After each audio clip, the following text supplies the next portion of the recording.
بسم اللہ الرحمن الرحیم نحمدہ ونصلی ونسلم علی رسولہ الکریم۔ حضرت علامہ محمد یوسف بن اسماعیل نبہانی رحمۃ اللہ تعالی علیہ اپنی کتاب سعادت الدارین میں یہ تحریر فرماتے ہیں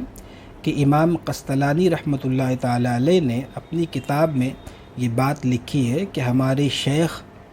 ابو المواہب رحمہ اللہ نے اپنی کتاب اخبار الازکیاء میں یہ بات تحریر فرمائی ہے کہ اللہ تبارک و تعالی کسی بندے کو جو بلند مقام عطا فرماتا ہے تو اس کی 3 وجہ ہوتی ہے، یا ان 3 کاموں کی برکت سے اللہ تعالیٰ کسی خاص بندے کو بلند مرتبہ اور مقام عطا فرماتا ہے۔ تو ان میں سے پہلا یہ ہے کہ اہل علم کی کتابوں کا مطالعہ کیا جائے، مثلاً احیاء العلوم اور عوارف المعارف، یہ باقاعدہ وہاں لکھا ان 2 کتابوں کا نام۔ اس کے علاوہ بھی اور 2-3 کتابیں ہیں، تو وہ جیسے عربوں کے یہاں وہ کتابیں مشہور ہوں گی، اور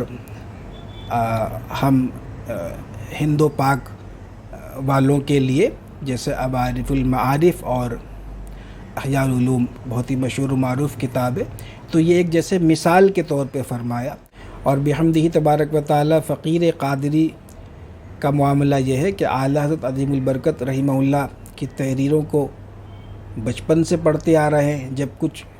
چیزیں سمجھ میں بھی نہیں آتی تھی، پھر جب کچھ سمجھ میں آنے لگی اور پھر کچھ اس سے زیادہ سمجھنے لگے، لیکن یہ کہ بحمدہ تبارک و تعالی ہم نے اپنی پوری زندگی میں جتنا اعلیٰ کی تحریروں کو پڑھا ہے اتنا اور کسی دوسرے بزرگ کی تحریر کو ہم نہیں دیکھ پائے۔ اسے آپ اتفاقی بات کہیے یا ایک انتخابی امر کہیے، کچھ بھی کہہ لیجئے، اور اعلیٰ حضرت عظیم البرکت کی محض تحریروں کو پڑھنے سے مجھے وہ دینی اور دنیاوی فوائد حاصل ہوئے ہیں کہ اس کا بیان ایک باقاعدہ ایک نشست یا ایک جیسے ایک عنوان چاہتا ہے کہ اس پر بھی جو ہے کچھ جیسے عرض کیا جائے۔ تو بہرحال یہ فقیر کا معمول ہے، آپ جیسے اپنے مشائخ کو، مشائخ طریقت کی کتابوں کا مطالعہ رکھیں، اور اس کے ساتھ میں جیسے اعلیٰ عظیم البرکت کی کتابوں کا مطالعہ عقائد وغیرہ کے تحفظ کے لیے بالخصوص یہ بہت عمدہ ہے۔ تو خیر یہ بات تھوڑا سا جو ہمارا موضوع ہے اس سے ذرا سا، لیکن یہ کہ اس کو اس سے زیادہ اہم بھی ہو سکتی ہے یہ بات، تو اس کو ملحوظ رکھیں، مطلب کہ اہل علم کی کتابوں کا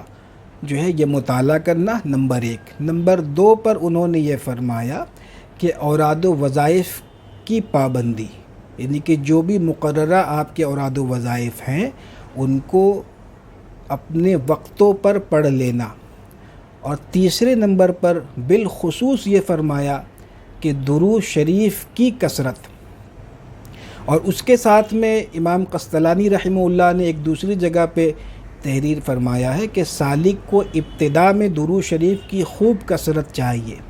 تو آپ دیکھیں امام قسطلانی کے شیخ ابو المواہب نے جو اپنی کتاب اخبار الازکیاء میں یہ 3 باتیں لکھی ہیں، ان میں اوراد و وظائف کا ذکر کرنے کے بعد درود شریف کا خاص الگ سے ذکر کیا۔ حالانکہ درود شریف اگر دیکھا جائے تو وہ بھی اوراد و وظائف میں شامل ہے،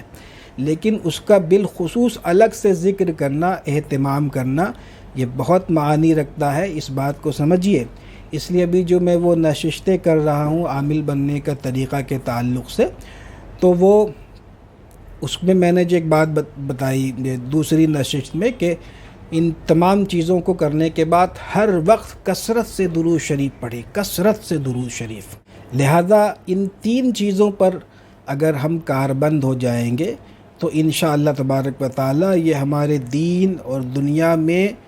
کامیابی کے ساتھ اعلیٰ مرتبے پر اپنے بس پر، یا